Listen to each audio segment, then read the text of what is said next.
So ito pala guys, Mitsubishi na hatchback. Ito yung problema niya, yung ano, yung piping naman ng low side niya, may butas yung hose. Kasi tumatama doon sa gilid ng yero, kumakaskas. So na-check ko na ito kahapon.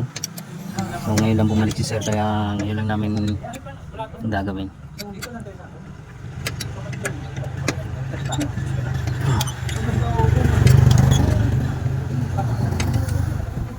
Baklasin ko lang tong ano niya, fittings niya dito sa papunta sa evaporator.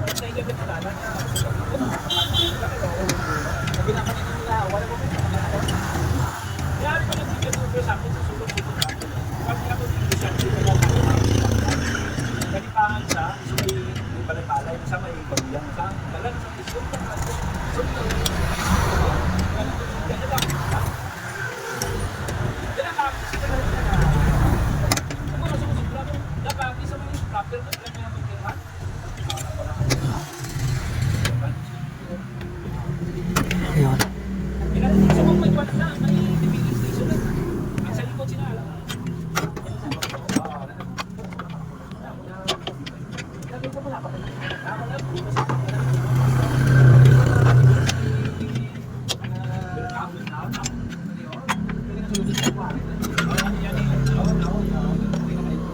Sumabit.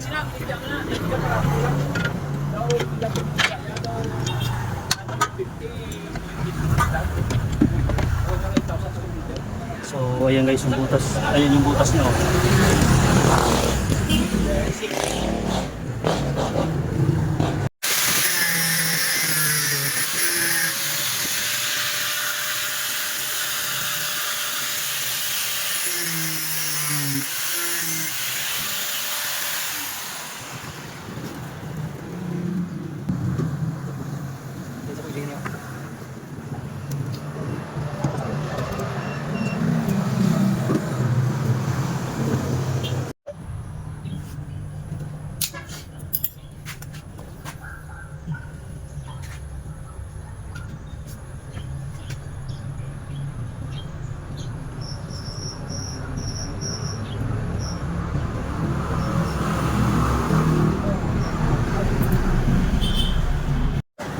So ito guys, yung tinatamaan niya ng yero ng goma.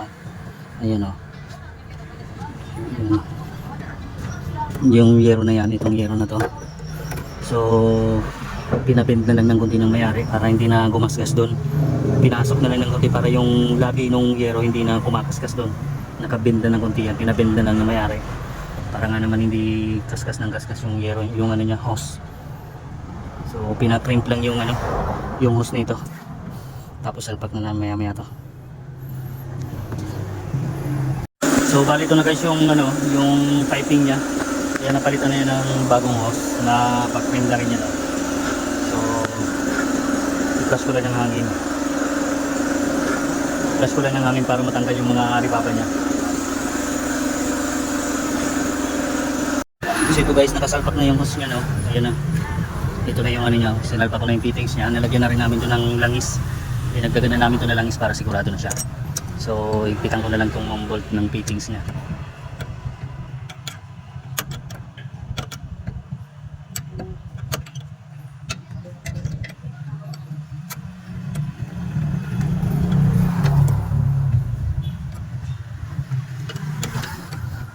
Para ma-pressure na namin pagka-higpit nito.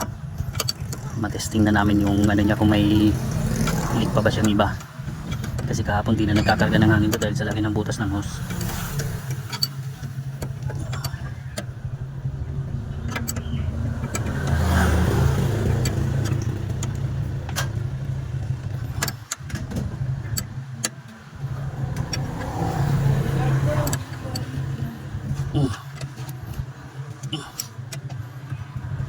Ayun. Okay na yan.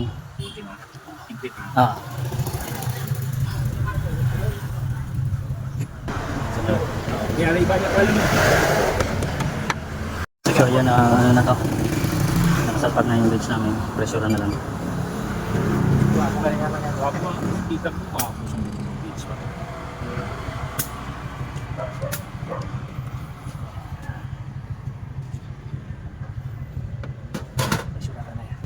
So yan, leak test natin, sabunin natin para makita kung may leak ba yung piping, yung ano niya, yung fittings.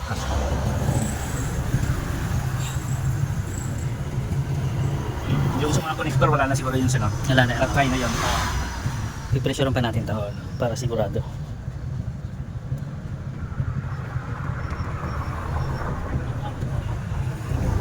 Sayang yung yun eh. Lakas na. So ayan, wala. Sarado mo ba?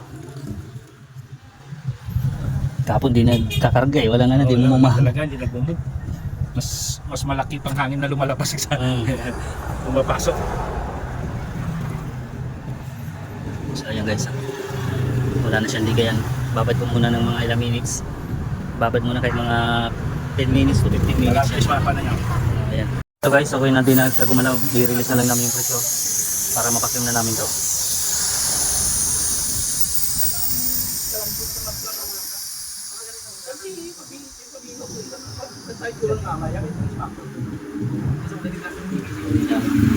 Pakim na namin.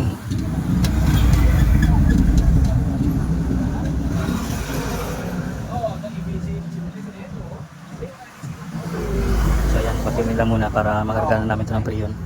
So ito guys, karga na namin siya ng preyon.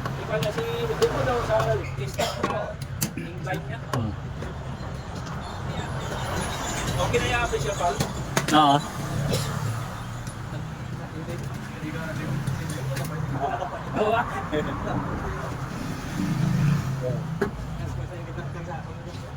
So ayan, karga natin. Haluan mo ng liquid. Kung kinalang kung hindi dito, hindi ka sa malakal. Oops, tama na.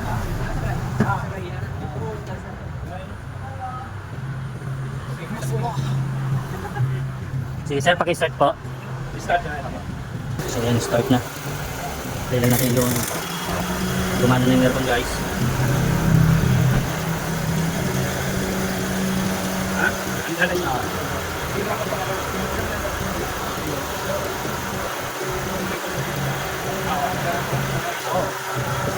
Karga natin ito ng 38.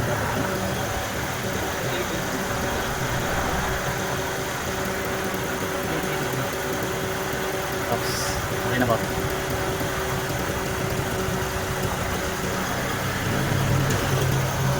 Check natin, yun. So yun guys. Lamig na.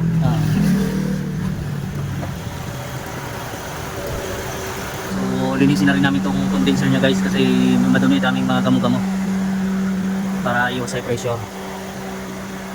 So linisin lang muna namin.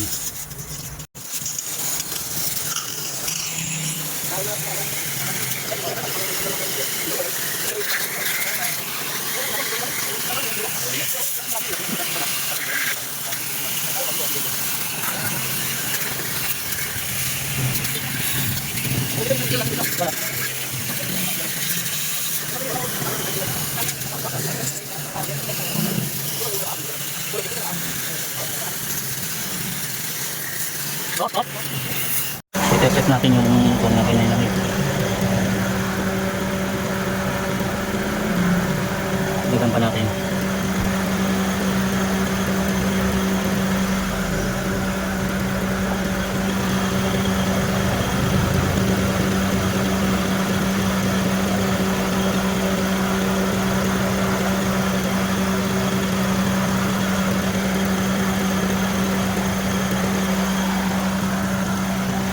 So ayan guys, yung lamig niya yan. So pag nag ano na to, kompleto na ang ganda na ng ano nyo, lamig niya. Okay na yan, full.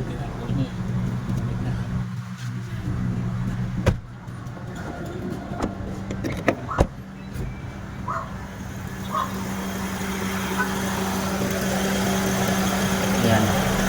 Di ba mahirap yung pag nasubrahan ng pressure yung Oo. size yun? Hindi siya pwedeng sobra yung pay niya kasi magkano yung Pressure? compressor niya, mag-iingay yun. Oo. Parang So yun guys, okay na to. Yan o, yung ano niya, return na yung lamig ng ano niya sa low side. Okay, sa compressor niya na. Yun, nag-return na yung ano niya. So okay na to guys.